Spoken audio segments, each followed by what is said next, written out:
Hoje nós vamos falar do documentário que está sendo lançado, Caso Pisolato, uma questão de justiça, do Silvio Tendler. Na verdade, acho que é um pré-lançamento, né? Logo o Henrique vai nos contar. E a gente já esteve aqui conversando sobre esse caso, que é um caso muito, né, absurdo, mas eu queria ler uma notícia para vocês que saiu essa semana. O antigo prédio das auditorias militares de São Paulo, símbolo da repressão da ditadura militar, vai virar museu. Um acordo de cooperação para a implementação do Memorial de Luta pela Justiça foi assinado pelo governo federal, OAB de São Paulo, além do Núcleo de Preservação da Memória Política.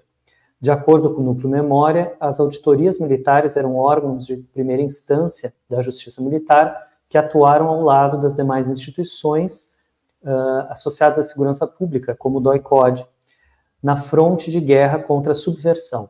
E lá, militantes políticos eram julgados após serem denunciados por inquéritos policiais militares. Aparentemente isso não tem nada a ver, né? É uma notícia da SBT News e nós vamos debater aqui com o Henrique se teria ou não teria. Então, Henrique, peço que você se apresente, por favor. Então, um abraço a todos, uma alegria estar aqui de novo, Afonso, todos os que nos acompanham. E a luta continua, não nos rendemos. É interessante que você traz essa notícia, que é uma notícia que nos alegra, mas também que nos aponta um modo de agir sempre tardiamente. Então, há também um projeto aqui do Rio, do antigo DOPS, de transformar num centro de memória, e eu acho isso muito bom, porque são espaços educativos, são espaços culturais, são espaços onde nós podemos fazer uma espécie de exame de consciência do que se cometeu e como se cometeu determinados atos e ações de governo no pretérito, mas nós hoje temos uma ansiedade e uma reivindicação que vai um pouquinho além, que é nos anteciparmos. Como é que a gente evita que esses desmandos, que essa repressão, que esse desuso dos órgãos de Estado, utilizando sempre contra a população, contra a democracia, se repitam. Então, é por isso que a gente criou a Rede Lawfare Nunca Mais, e uma das grandes reivindicações da Rede Lawfare Nunca Mais é detectar o lawfare e neutralizar, para que a gente não apenas preste contas aos órfãos e às viúvas, e muitas vezes nem a esses.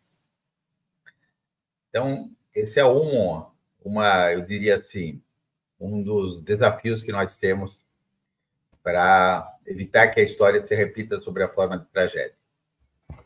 Bom, muito obrigado. Nós estamos falando, então, daquele caso ligado ao mensalão, né, que é a P470, que foi basicamente uma farsa judicial, né, e que tinha motivos políticos, né. Você foi uma das vítimas, há mais de 10 anos você sofre em função disso, e agora o Silvio Tendler fez, então, tá armando esse documentário. Eu queria que você falasse um pouquinho como surgiu essa ideia do filme. Olha, foi um acúmulo de vontade, de interesses e, eu diria assim, de preocupação e angústia de passar limpo um pouco a história recente do Brasil e também de não nos rendermos, não nos acomodarmos à mentira. O mensalão mentirão, a P470, né, a ação penal 470, ela foi o marco inicial no Brasil da criminalização da política e do uso do judiciário e dos instrumentos ligados ao judiciário, o Ministério Público, a polícia, junto com a grande mídia, para criminalizar a política e para destruir as organizações, os trabalhadores, tanto sindicais quanto os partidos políticos. Vamos lembrar que era ainda governo Lula 1, né? Correto. Foi a forma audaz e eficiente que eles encontraram para destruir um projeto, um novo projeto político de reconstrução nacional de poder democrático e popular. No pretérito, e o que nós falávamos antes, né, que agora se transforma em museu, centro de memória, eles fizeram isso com tanques, armas e milicos, militares, CAPs. Agora, como eles não têm mais espaço de apoio social, de aceitação social, para repetir o desastre que foi a ofensa à dignidade humana, aos direitos humanos, os abusos que eles fizeram, os crimes que eles cometeram, tortura, desaparecimento, coisas que a gente nunca vai esquecer, eles então reciclaram. Para atingir o mesmo objetivo, eles usaram uma outra ferramenta.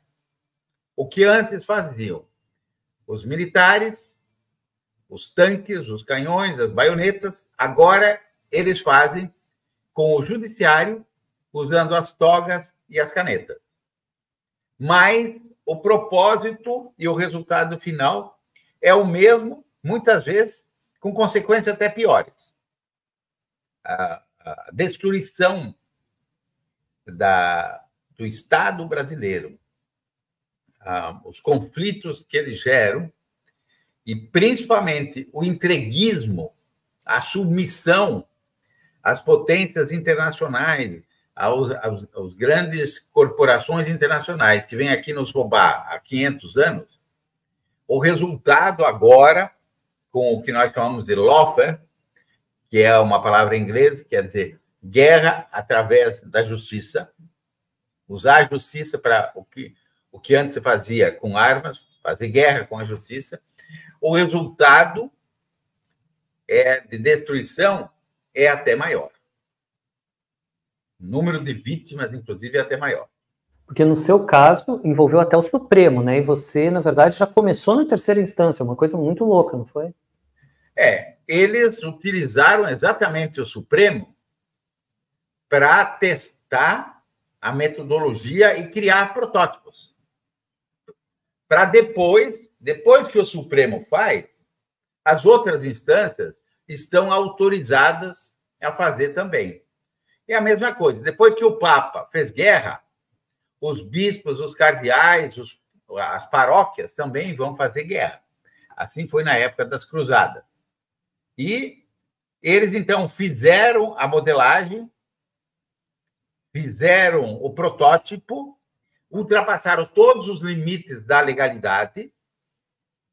Como a sociedade não teve força para reagir, também sequer entendeu muito o que estava acontecendo, em alguns momentos até aplaudiu, eles se sentiram autorizados depois para fazer as lava-jatos, as operações Carvalho, as milhares de operações que até hoje estão sangrando o país. Porque a principal vítima quando a gente fala do Supremo, quando a gente fala do Supremo, é bom lembrar que o Lewandowski teve uma posição bastante contrária, né? Ele foi bastante atuante aí, exigindo provas e tal, né? Olha, eu diria o seguinte, embora houvesse um certo debate, né, mas eles se ajoelharam. E isso abriu espaço para depois o golpe contra Dilma. E quem vai referendo o golpe contra Dilma, lá naquela sessão conjunta do Senado, é mais uma vez o STF. Abriram a porteira e daí não tinha mais como segurar o monstro. E a consequência, quem está pagando é o povo. Sim, com porque veja bem, né? ato contínuo ao golpe da Dilma, os trabalhadores perderam a aposentadoria, perderam os direitos trabalhistas, o Brasil perdeu o pré-sal, o Brasil Intervenção do Rio, né?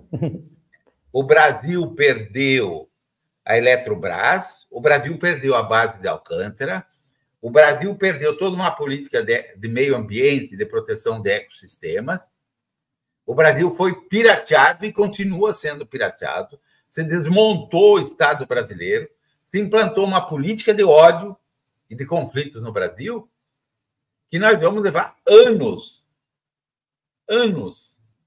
para restabelecer uma convivência fraterna e democrática. Isso sem falar dos crimes que já aconteceram. Vamos voltar um pouquinho para o filme, porque você conhecia o Tendler, não? O Tendler foi o grande responsável por fazer Django, por exemplo, né, que foram filmes que retrataram toda uma época no Brasil. Né?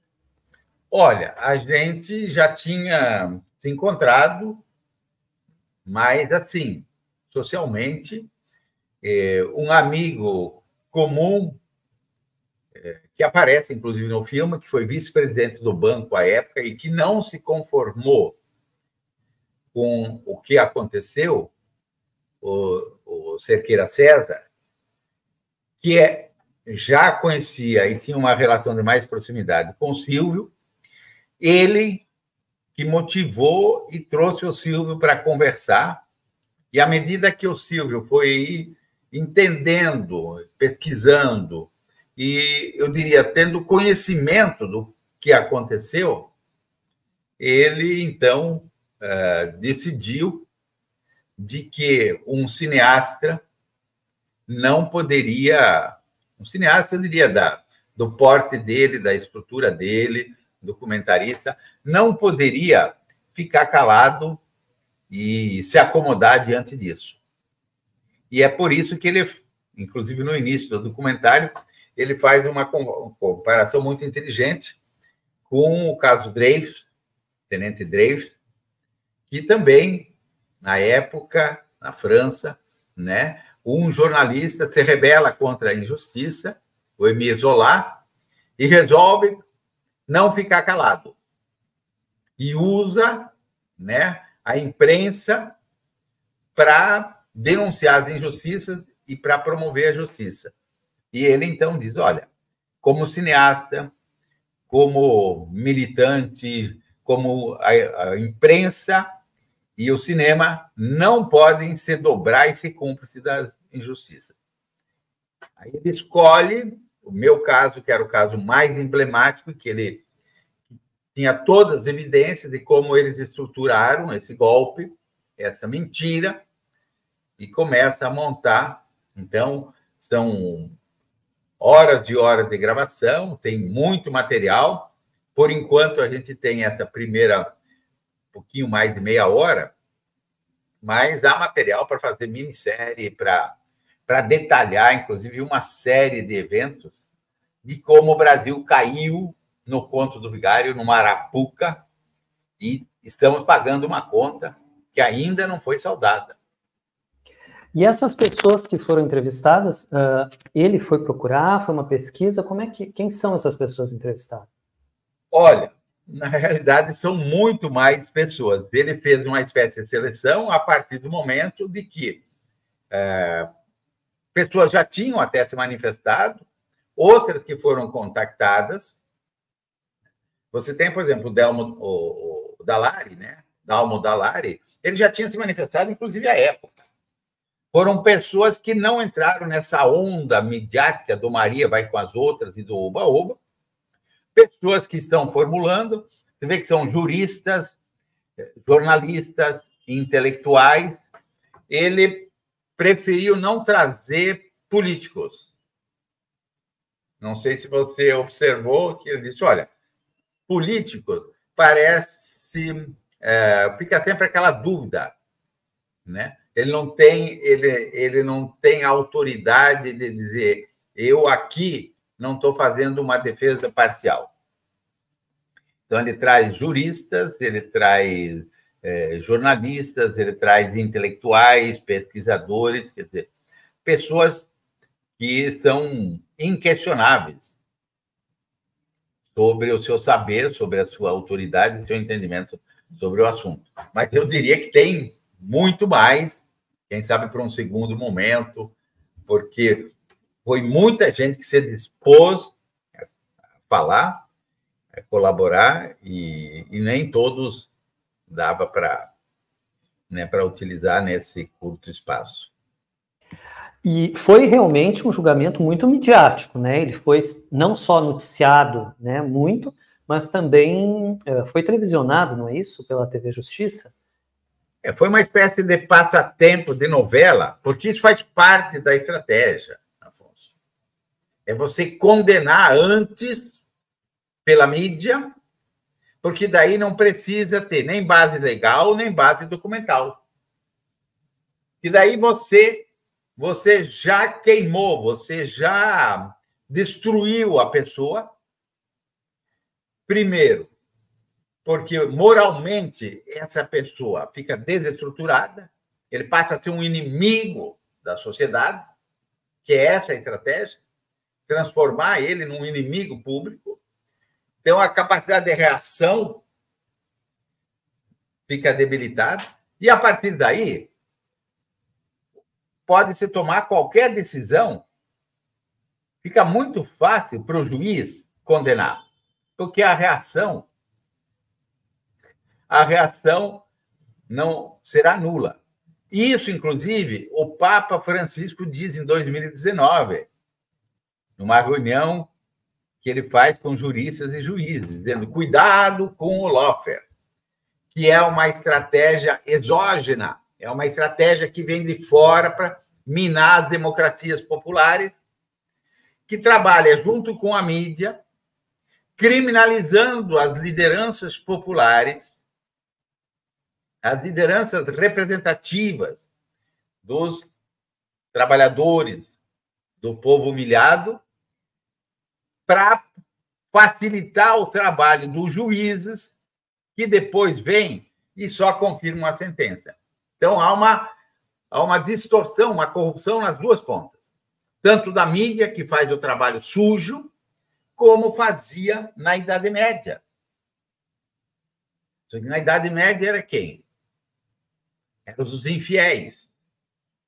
Eram os que não eram cristãos, que eram queimados em fogueira. Agora, eles arrumam um mal cósmico. Arrumam. Uma hora é o terrorismo, outra hora é a droga, outra hora é a corrupção. Mas o que, num curto espaço de tempo, o que ficou evidente é que os verdadeiros corruptos eram os que se diziam os arautos da anticorrupção. Eles estão corrompidos até a alma. Vamos falar um pouquinho da sua história no PT. Você foi candidato pelo PT. Conta um pouquinho dessa sua história no partido. Olha, eu fui militante desde da minha adolescência, militante de esquerda. Na época, o PT não existia. Militei muito em movimentos populares, movimentos de igreja, pastorais. E aí surgiu o PT e nós nos aglutinamos. Então, como uma espécie de ferramenta, um estuário, onde o direito dos excluídos era debatido, era divulgado, né, e era reforçado.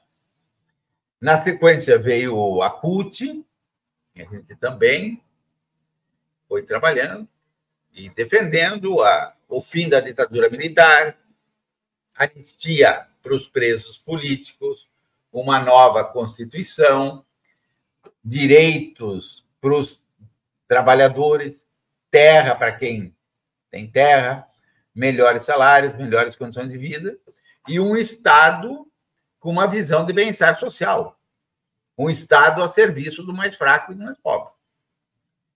Naquele momento, a ferramenta, instrumento que aglutinava e que incorporava esse projeto e acumulando força era o Partido dos Trabalhadores, que é a primeira iniciativa do Brasil de um partido criado pela base. Não, até então, se criavam os partidos nos gabinetes, os caciques, né, os coronéis, e chamavam os trabalhadores para aderirem. A gente decidiu dar um basta e construir.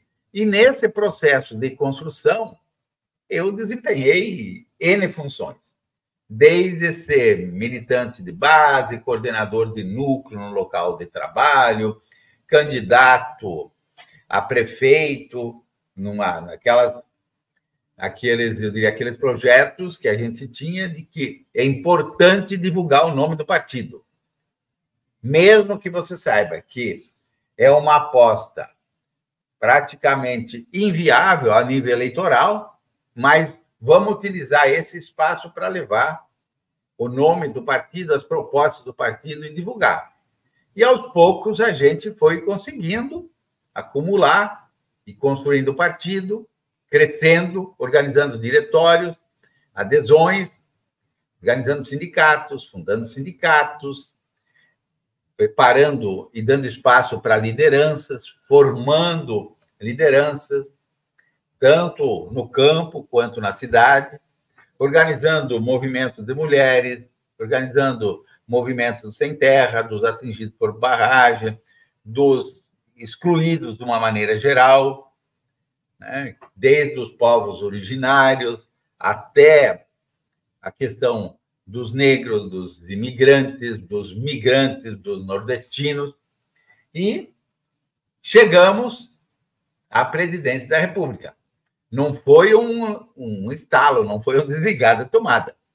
Teve muito suor e lágrima nisso, muita caminhada, muito frio, muito calor, muita poeira, muita sola do sapato. E aí está o porquê. E aí está o porquê que esse é o porquê relacionaram você, né? Porque precisavam de alguém do partido para criar a história do Mensalão. Bom, vamos falar um pouquinho. Queria aproveitar, já que a gente está falando disso, porque houve um outro caso no Rio de Janeiro, que foi o caso Proconsult, que também envolveu toda uma questão midiática. Tentaram dar um golpe no Brizola, foi isso, não? Eles sempre, Afonso, esse pessoal, eles não descansam. Eles parecem que dormem, têm urticária. Eles sempre tramam contra, sempre, o andar de baixo. Sempre contra o trabalhador, contra os pobres, contra as lideranças populares. Aquela vez eles tentaram roubar no tapetão, porque era o início das novas tecnologias que se implantavam, e eles tentaram minar ou inverter a vontade popular, mexendo lá nos programas. Na época foi a famosa empresa Proconsul, e o Brizola denunciou, eles se assustaram e confirmou de que o crime estava sendo preparado. Mas, se você olhar, o debate Lula e Collor, também na Globo, logo depois, eles armaram. Esse pessoal está sempre a serviço, esses mercenários, quinta coluna, eles são vendáveis. Sempre para o lado de quem? Sempre para o lado da Casa Grande. Eles odeiam a senzala, eles odeiam os pobres. Então, armaram o debate, fizeram um monte de auê. Por quê? Porque eles não querem largar o osso. Esse pessoal não quer saber de trabalhar, não quer saber de direitos dos trabalhadores, não quer saber de assinar carteira para empregada doméstica, não quer saber de terra para quem nela trabalha. O que eles querem é mamata. O que eles querem é especulação financeira, ganhar bem, se dar bem, ter escravos, serviçais, sombra e água fresca, mandar, todo mundo obedecer e estar rodeado de um monte de puxa-saco. O índice de Gini, né, que mede a desigualdade no Brasil é 500 e pouco, na Argentina é 400 e pouco, né, mesmo tendo aumentado muito, ou seja, muito mais desigualdade no Brasil, não é vergonha. Bom, vamos passar o teaser, né, para quem não conhece ainda o filme, para ter uma ideia.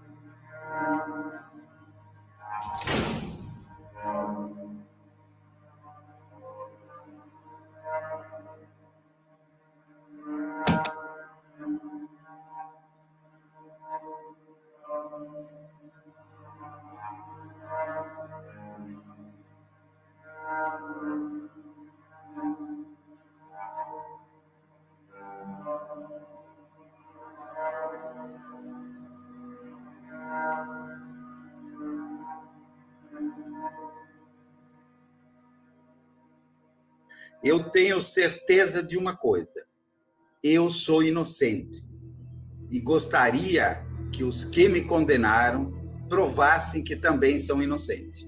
No caso, os depósitos de 73.851.000 na conta da DNA Propaganda só ocorreram porque assim determinou o réu Henrique Pisolato.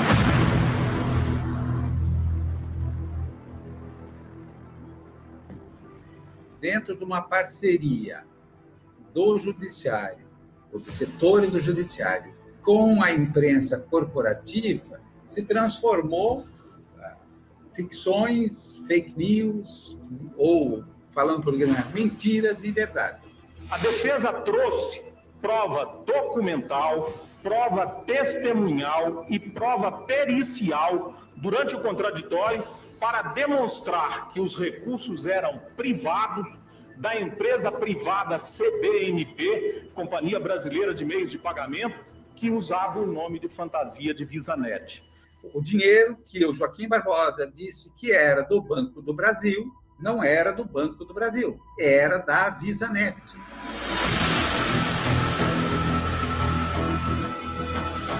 A mídia ignorou deliberadamente as evidências de que os recursos em pauta não eram públicos e de que os serviços contratados pela VisaNet foram devidamente executados. Pisolato foi condenado por um erro deliberado do STF, acobertado pela mídia. Eu levei essa apuração minha para a TV Globo, mostrando que isso não fazia muito sentido para a nível da VisaNet, mas não adiantou. Eles estavam com outra visão. A questão da VisaNet não ficava em pé. É inacreditável que isso tenha prosperado e dado base, inclusive, para depois do julgamento. Bom, temos aí, né, um trecho até grande, a gente passou, para ver como realmente tem muita gente, muito depoimento. Queria que você falasse um pouquinho dessa questão com a sua esposa, Andréia, né, porque agora ela passou por um novo julgamento. Como é que foi essa semana? Olha, o que acabou acontecendo é que quando eu cumpri o tempo da prisão em regime fechado, e o projeto deles, a intenção deles, era que eu não sobrevivesse. Mas quis o Criador que a gente resistisse a toda essa desumanidade. E aí, eu cumpri o tempo necessário a ter direito ao regime semiaberto e depois ao regime aberto. E isso fez com que eles se preocupassem muito com o que aconteceria depois, porque eu fugiria do controle. Cumprido a pena, quem é que vai segurar? Quer dizer, o remorso, o peso de consciência, a preocupação com o ato mal feito, com a injustiça e com a mentira, fez com que eles perdessem o sono. Então, qual é a tática deles? Vamos mantê-lo preso. Vamos denunciar ele novamente e vamos condenar. No entanto, o tratado e o acordo de extradição que o Brasil fez com a Itália diz que, depois de extraditado, eu não posso ser submetido a um julgamento, uma denúncia, sem que antes a Itália analise se tem coerência e concorde. E aí, quando eles tentaram me manter preso, só numa das denúncias, eles me denunciaram, num dos processos, eles fizeram 14 denúncias.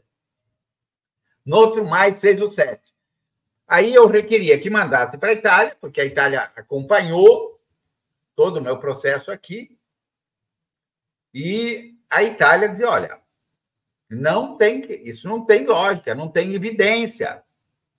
Vocês estão tentando condenar pela terceira vez pelo mesmo crime, não tem nenhum indício. E mandava anular os processos. Eles, desesperados, então, pegaram a mesma denúncia que fizeram contra mim, mudaram só o nome e o CPF e fizeram contra a minha esposa. Como ela não tinha sido extraditada, então eles condenaram rápido. é a camorra judiciária. É quem não está preocupado em fazer justiça, em verdade, nada. O que eles estão preocupados é em perseguir e querem calar as pessoas para que não venha à tona o tipo de ação que eles fazem. Mas essa semana houve um novo julgamento. Essa semana houve um novo julgamento, não foi? Teve um habeas corpus, a gente entrou com um habeas corpus, porque ela foi condenada, rapidamente eles condenam, cumpriu parte da pena, a gente entrou com habeas corpus e eles negaram. O propósito deles é manter o erro, custe o que custar. Por quê? Porque esse pessoal, Afonso, eles são tão soberbos, são tão arrogantes, que eles não admitem. Eles se acham na condição do Papa que ameaçou o Galileu Galilei se ele dissesse, olha, a ciência prova que a Terra é redonda. Ou você se você não estava envolvido no primeiro caso, quer dizer, muito menos a sua mulher, né?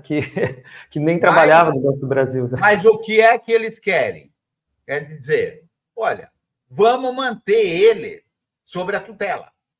Vamos manter ele, vamos confiscar os bens, confiscam os bens, meu, dela, vamos manter, vamos levar a asfixia. Uma hora esse cara se desespera e desiste de viver, como eles fizeram como fizeram, né? O caso mais conhecido é o reitor de Florianópolis.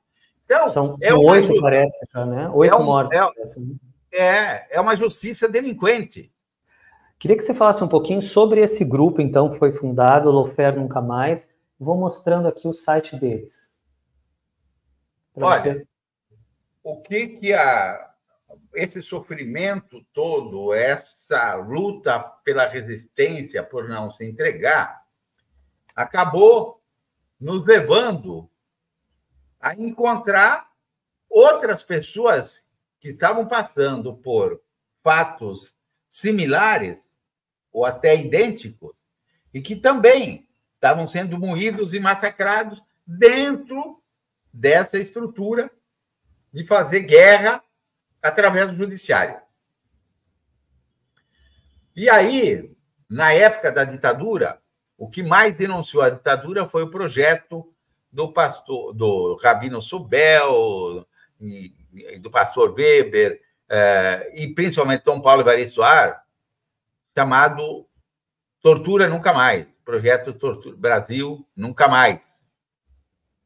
E também na Argentina, né, em outros países da América Latina se fez.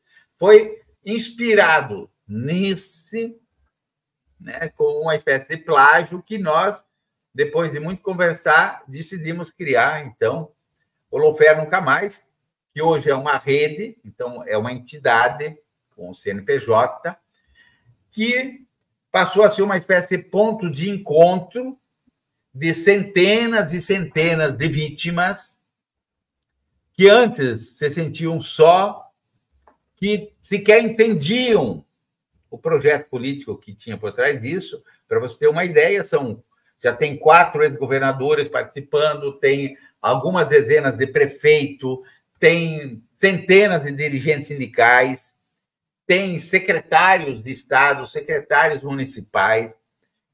São mais de 2.000 pessoas no Brasil hoje. Aqui, no Rio de Janeiro, houve, recentemente, você falou na participação do assassino da Marielle no TCU, não é isso? Houve muita participação do TCU nesses casos?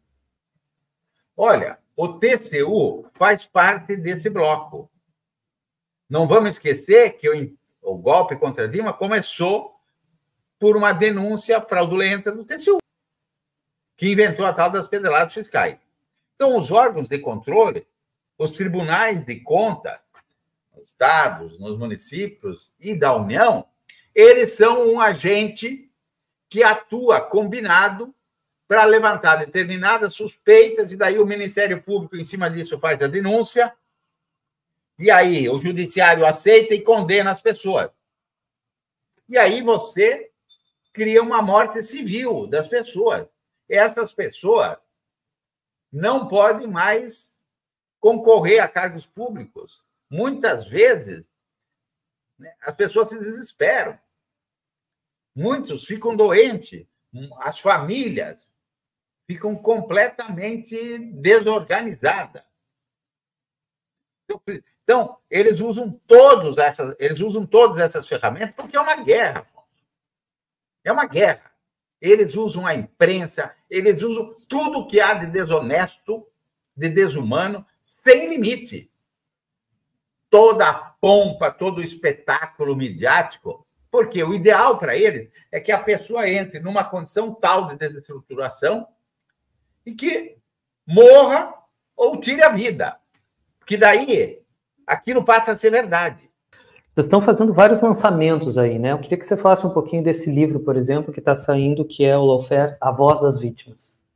Olha, a gente, numa das frentes para resgatar as vítimas, denunciar os traidores da pátria, então esses funcionários públicos que atuam contra o país, que atuam contra a sociedade e destruindo lideranças populares. Um dos eventos que a gente produz, uma das ferramentas, é uma série chamada Voz das Vítimas, que é uma parceria junto com a editora Cotter, que já tem 2 volumes lançados. Esse aqui é o volume 1. Agora nós já iniciamos o volume 3, já lançamos em São Paulo o volume 2, vamos lançar agora em Curitiba também o volume 2, que são aproximadamente 10, 12, 13 casos, que é o que o livro mais ou menos comporta, de pessoas que relatam o que sofreram, o que passaram e as injustiças que foram vítimas. Além disso, a gente tem uma série de vítimas que estão escrevendo livros, contando a sua história, daí de uma forma mais detalhada. Eu escrevi esse, Verdades Incômodas, a Márcia Lucena, que é uma das vítimas, também escreveu, o Agnello está escrevendo, tem vários prefeitos escrevendo, ex-governadores escrevendo, para que a narrativa não se perca com o passar do tempo, porque o livro, ele pereniza. Além disso, nós estamos fazendo uma série de documentários, explicando de forma didática. Tem um bem curtinho, que a gente explica o que é o Lawfare, comparando e mostrando que é uma reedição da Operação Condor, da década de 60, apenas mudou a forma de agir, mas o propósito é o mesmo. Porque você diz que é em toda a América Latina, nesse sentido. Em toda a América Latina e já na Europa. Temos o caso da Argentina, que impediram a Cristina Kirchner de ser candidato. Nós temos agora o caso no Chile, que está em pleno andamento, que prenderam o Daniel Raduin, que é prefeito lá de Recoleta, que é o maior município de Grande Santiago, porque fez um programa de saúde pública gratuita.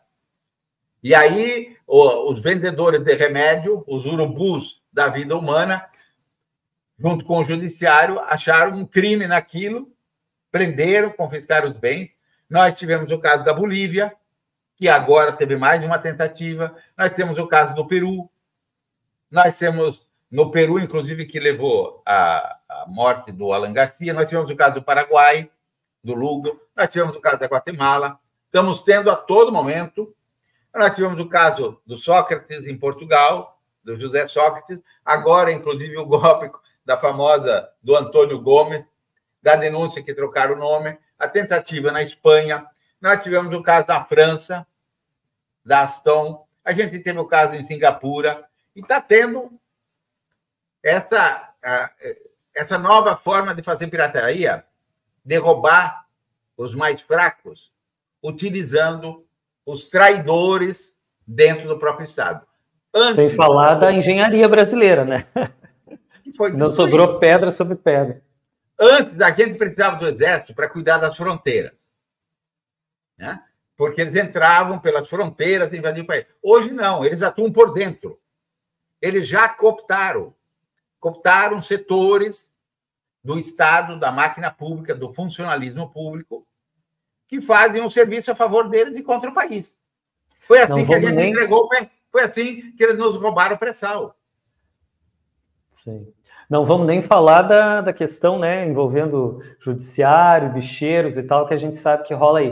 Queria que você comentasse, no fim, assim, só para a gente ir acabando, existe agora a Associação Brasileira de Juristas Conservadores, que provavelmente vai tomar a OAB do Rio de Janeiro, né, e eu vi um site de direita falando assim, estamos numa guerra, e essa guerra começa com a eleição dos prefeitos. Ou seja, né, eles têm todo um programa para começar de baixo para cima, e aí chegar a deputados e tal, e estamos vivendo essa situação. Queria que você fizesse um panorama aí final, só para como que você está vendo agora essa força que vem da direita. Olha, Afonso, eles sempre tiveram em guerra. Esses são os senhores da guerra. Eles sempre fabricaram armas, desde as catapultas, eles sempre invadiram países, eles sempre roubaram os indefesos, os pobres, os mais fracos, de diferentes formas. Agora, para facilitar, eles estão assaltando a máquina do Estado. Como a gente viveu há pouco tempo e está vendo na Argentina, está vendo em uma série de países. Então, a guerra deles, quando dizem guerra, é dizer o seguinte, nós queremos roubar o lítio da Argentina, da Bolívia e do Chile, sem que ninguém proteja, que não tenha vigia. Queremos roubar com facilidade, sem pagar nada. Queremos roubar água. Queremos roubar as essências vegetais, o ouro. Queremos roubar o petróleo. Queremos roubar a biodiversidade dos países. Queremos ser dono do mundo para a gente poder disputar quem vai ser o número 1 da revista Forbes. Mesmo que depois de um cara afunda lá para ver o Titanic, desapareça, ou tenta ir para o espaço e não consiga viver, porque esse é o projeto. Desde que a América Latina, né, começa a ser ocupada, isso acontece. A Europa são os senhores da guerra. Então, para eles, agora, o que eles dizem? Tudo tem que ser disputado. Nós temos que ter nossos representantes nas câmaras de vereadores, nas prefeituras. Antes, eles chegavam com a baioneta, com o fuzil, dizia, ou você se rende ou eu te mato. Agora é o trem pagador. Mas também é muito interessante, porque são, às vezes, os próprios policiais que estão se elegendo, né? Isso é muito interessante, porque, por exemplo, nós temos o capitão Tarcísio como governador, né? E a militarização das escolas, tal. A história da humanidade, Afonso, sempre foi cheia de Joaquim Silvério do Rei, de Calabar, de Judas Iscariote. Sempre encontraram as pessoas que têm preço. Por quê? Porque são pessoas humanamente deficitárias. São pessoas que não conseguem enxergar que o mundo só pode funcionar bem se tiver solidariedade e harmonia. Eles querem o bolso deles. Eles se consideram, olha, eu vou arrumar o meu, o restante que se lasca. Eu posso envenenar a comida, por quê? Porque eu não vou comer essa comida. Eu posso poluir o rio, eu posso sujar a água, eu posso destruir. E a gente vê que não, que quando você faz isso, você tem a desgraça que aconteceu no Rio Grande do Sul. Você tem a seca que nós estamos vendo agora nesse planeta. E principalmente aqui no Brasil. Tudo isso é a ação desse tipo de gente desumana, desqualificada, que é dominado pelo egoísmo, que não tem visão de solidariedade, que não entendeu que o universo é colaborativo, que se a Terra decidir brigar e saquear a Lua, os dois vão para o beleléu. Se o Sol decidir, eu vou me mostrar que eu sou mais valente do que a Terra, o que é que vai acontecer? Mas eles apostam nisso, por isso que eles chamam de guerra. Porque para eles tudo é disputa, tudo é guerra.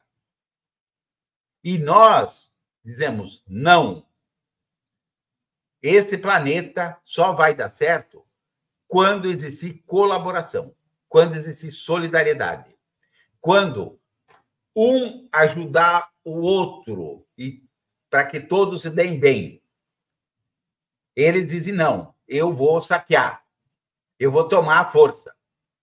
É isso. A lógica é a mesma. É esse trilho que eles andam. Esse é o conflito. Por isso que eles pregam ódio, por isso que eles usam a polícia para matar as pessoas, por isso que eles adoram prender, por isso que eles roubam e chamam os outros de corrupto, por isso que eles saqueiam o Estado, por isso que eles especulam e se adonam de mais da metade do imposto e dizem, olha, se aumentar o salário mínimo vai ter inflação, por isso que eles têm escravos, por isso que eles querem submeter as pessoas. É isso. É a luta da solidariedade contra o egoísmo. É isso que a gente vive. Esse é o velho dilema. E o triste é que aí, esses que se dizem patriotas são os mais vendidos. São os mais baratos para fazer o serviço sujo. Passam a ser mercenários desses projetos mais antipatrióticos que possam existir, porque entregam a riqueza e a vida dos seus irmãos do seu país. A famosa supremacia branca, né? E que daí tem que demonizar, né, todos os que, né, têm alguma questão. Aí eles criam uma lógica, Afonso, eles criam uma lógica de que o branco vale mais do que o negro, vale mais do que o índio, de que o homem vale mais do que a mulher, de que o europeu vale mais do que o latino-americano, e assim por diante. De que o hétero, o macho alfa, vale mais do que o homossexual, de que o homem vale mais do que a mulher. É tudo isso. Porque eles precificam. Eles são dominados por isso. Para encontrar inimigos. Eles só veem inimigos, eles não veem parceiros. Eles não veem colaboração. O que eles fazem com a natureza? Eles destroem a natureza. O que eles fazem com a água? Que São Francisco fala, né, no Cântico das Criaturas, eles vão poluir tudo, porque eu vou ganhar o meu e vou me dar bem.